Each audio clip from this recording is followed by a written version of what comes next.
Hi everyone, this is Paul here from the Magdalene Centre. Today I'm doing the astrology report for the week commencing the 13th of June, outlining some of the key aspects and transits for the week and the themes they outline to us, so that we can make best use of the energies. Before I do that though, I just want to clarify, as I always do, that the astrology doesn't control our lives in any way, shape or form. It's a way of helping us to understand what the energies around us are doing and understand the spiritual themes and lessons that are to be learnt around this time, and how can become more aware of how we're interacting with our environment and making sure that we're operating or taking actions that are wise rather than impulsive. Now, in terms of the astrology for the week, we have the moon's transit starts in Gemini this week, so this is a time where we may feel that need to connect with one another and to engage in listening and speaking. It's also time for networking and reaching out to people and gathering information. And during this time we'll also have a new moon in Gemini, so this gives us an opportunity to set new intentions in areas ruled by Gemini, like our perceptions, the way we think about things, how we communicate with one another, how open-minded we are, and also how willing we are to listen to one another and share our ideas honestly. So we're not trying to convince someone to come around to our way of thinking. It's sharing the way we perceive things, but being open to other people's perceptions, because we all see things slightly differently, and if we're not prepared to open our minds up to new ways of thinking or new ways of perceiving the same situation, if we have some kind of problem, we may overlook the solution to it because our way of perceiving the situation is too narrow. Whereas we learn to hear other people's perceptions of the same thing, we may suddenly see a way to solve an issue. On Thursday, the moon will move into her home sign of Cancer, so this is a time where we may feel that need to withdraw to the home, or to just focus on our emotional side, to allow the feelings to flow and give them space, and also to engage in any kind of self-care where we make sure that our emotions are honoured. On Saturday, the moon will move into Leo, so this is a time where we may feel that need to just be ourselves, explore our creativity, to try and be our authentic selves in social engagements and social interactions, and in practice or have a look at our own creative potential, but also encourage creativity and spontaneity within others.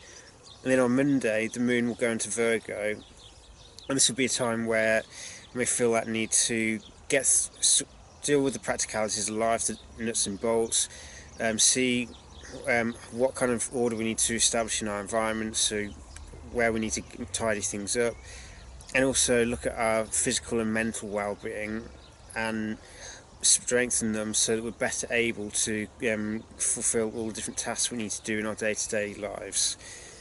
Now, during this week, we've got a grand trine in operation. This is between Pallas Athena in Cancer. So Pallas Athena is to do with healing, it's to do with wisdom, and it's, to some extent it is to do with pursuit of knowledge as well. But in Cancer, it's all about feeling. It's about trying to understand our feeling nature. Now, she's in a trine to Jupiter, who's currently retrograde in Scorpio. So this is an opportunity for us to exercise a more broad-minded awareness, to expand our perceptions. But with them being in water signs, this is more about the emotional nature, or the emotional side of things, and about seeing how can we transform conditioning so we let go of old emotional patterns, old obsessions. And then we have Neptune, who starts off the week direct in Pisces, forming the final part of the trine, but Neptune will turn retrograde on Monday, which we'll go into in more detail in a moment.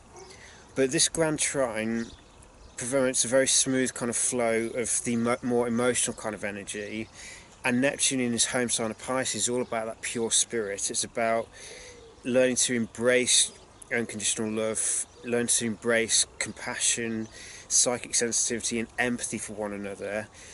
But we need to obviously apply these qualities, or learn to develop those qualities towards ourselves first, because we can't give what we don't have. So it's important that we work on ourselves and use this opportunity to heal ourselves emotionally and to get in touch with our instincts and our intuition, but also learn to accept, because Jupiter in Scorpio is bringing up all shadow issues, and it's kind of difficult to hide from them. So rather than trying to keep them buried, it's face them, see what comes to the light, and learn to bring conscious awareness to it, to shine the light of love and acceptance onto those shadow issues, and allow them to be transformed through learning to love those parts of ourselves that we've so far rejected.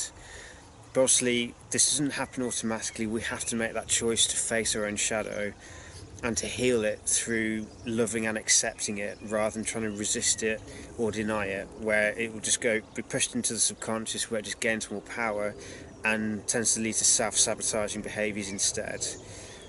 And with Neptune in Pisces, this energy tends to be quite dissolving, because it's all about endings as such, but it's releasing consciousness from form, as it were. So it's that learning the art of surrender. It's learning to let go of things and accept when things have come to an end.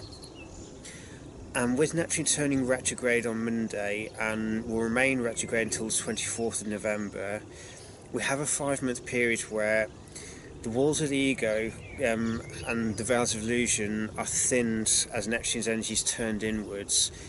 So this is a time where we may feel spiritual energies around us much more intensely than we do normally when Neptune is direct. But it's also an opportunity for us to develop an internal spiritual strength. So we have to, rather than seeking help or asking for someone else to save us, or developing any kind of messianic complex where we think it's our duty to try and save others, this is a time where we need to look at ourselves, because when the veils of illusion become thin, some of the delusions that we may have been labouring under, whether it's especially about ourselves, but also about how we're interacting with other people and the nature of other people, some of these illusions may be thrust in our face, and we're going to have to learn to accept that they're not reality, they're not actually true, no matter how much we may desire them to be so.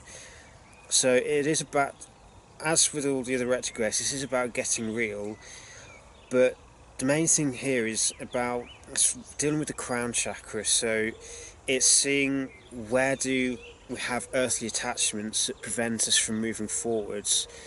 Where do we limit ourselves, or where do we have a limited self-perception because we're too focused or too invested in the physical reality around us, and we don't bother doing anything about understanding our spiritual nature.